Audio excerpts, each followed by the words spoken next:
මේ වර්තමාන ආණ්ඩුව ඉතාම අදූරදර්ශී ලෙස වැඩ කටයුතු කරන බවක් අපිට පේනවා. විශේෂම ජාත්‍යන්තර සම්බන්ධයෙන් ගත්තම දැන් ඉන්දියාවත් එක්ක විශේෂ යුසුම් ප්‍රමාණයක් අත්සන් කළා.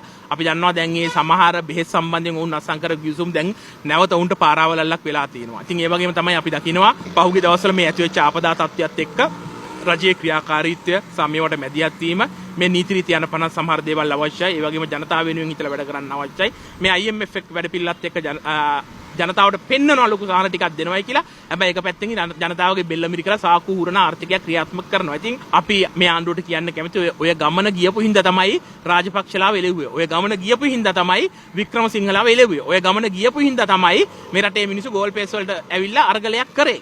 ඉතින් ඔබතුමන්ලත් හිතනවා නම් මේ IMF එකයි මේ ඉන්දියාවේ බලහත්කාරයට යටත් වෙලා මේ ගෝලීය දේශපාලනයේ ඇතුළේ ඒ වලට යටත් වෙලා වැඩ කටයුතු කරනවායි කියලා මම හිතන්නේ ඒක එච්චර ඇඟට ගුණදායක දෙයක් නෙවෙයි කියන එක මතක් කරන්න කැමතියි.